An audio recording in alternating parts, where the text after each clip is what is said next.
Today I'm going to talk about 3 absolute nightmare move-in days and what you could do to avoid them.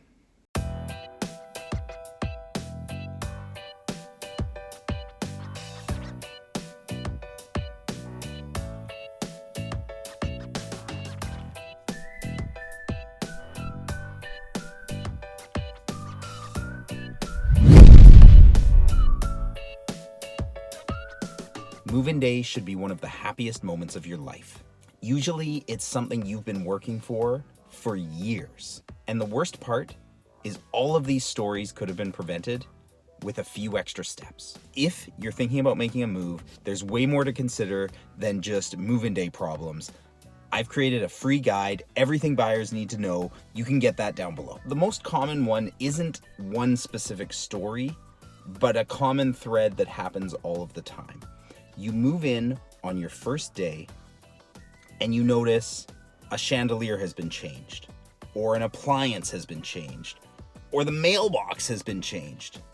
And what you need to know is if you are using a contract prepared by a realtor in Greater Vancouver, that contract will say that the home has to be in the same condition as when you last saw it. And often that thing that's been switched out isn't in any of the pictures. How do you prove it? I bought this 360 camera. Now you don't need a 360 camera. You could do this with the camera on your phone. But what I like about this is I put it on a tripod, I leave the room, it gets everything in HD. And if the appliances have changed, I can just swivel around and look at exactly what was there and say, nope. Now, speaking of appliances, my second story has to do with move-in day. And one thing I really recommend doing is on your move-in day, running all of the appliances. So day 1, they run all the appliances and the washer floods. We actually had the washer flood on the home inspection as well, and we'd gotten them to repair it, and it flooded again, and we checked it. What was going on? They were dragging their towels over the lip of the washer, and it was actually tearing the seal. They tore it twice because they replaced it once.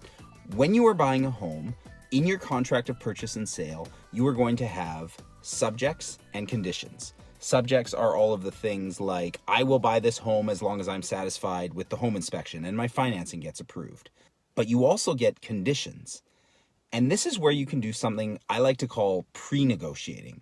The 3 most common things we pre-negotiate are the buyer will have one more time to come into the home before completion and do all of their measurements. The seller guarantees all of the appliances are in good and working order. And in a house, we don't make it subject to whether or not we find an oil tank, because that can be a gigantic bill. I've seen $50,000 of work needing to be done restoring the soil, and I've heard about way higher than that.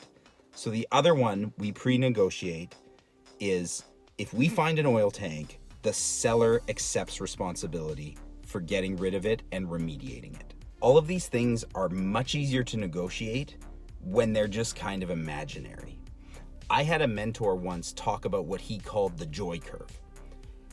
When you are planning a move, you are much more likely to get somebody to agree to help you 3 months from now versus 3 days from now. I don't know what it is about human nature, but that's just the way we work. This applies to real estate negotiations as well. A seller is much more willing to accept responsibility for things that might happen versus something that is actually happening. And if we have it pre-negotiated, then when it comes up, you don't have to worry. And in the case of these appliances that weren't working, we did have pre-negotiation clauses in place. My final story is actually a couple days before move-in day. The buyer gets a phone call from their notary saying, we need you to write a check for the $5,000 assessment that was just voted on. In between the time the contract went firm and the buyer moved in, there had been an annual general meeting. And if there's any sort of special assessment, which means strata coming after the owners for extra money for certain projects, that's either going to be voted on at an annual general meeting, or they're going to call a special general meeting if they can't wait till their once a year meeting. And normally, the way it works is if there is an assessment before the buyer completes on the property, it's the seller's problem. And after that, of course, it's the buyer's problem. But there's this weird gray area of what happens if there is an assessment voted on before completion takes place, before money changes hands, but it's not payable until after completion. In this case, the buyer can get stuck with the bill.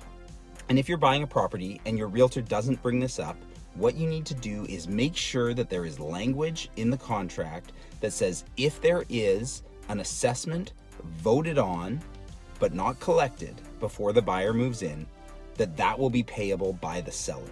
And if you think about it, this is completely fair. If the seller gets to vote, the seller should be responsible for the payment. If the buyer gets to vote, of course they should be the one who pays or doesn't pay.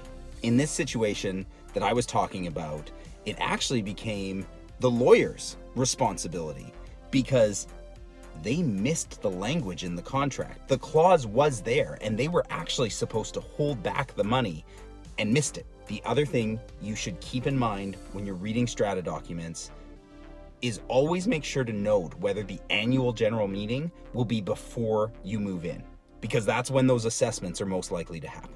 If you are thinking about making a move, this is just the tip of the iceberg. If you want to dive deeper, download that free guide I was talking about. It will be very helpful. Thanks a lot. Have a great day.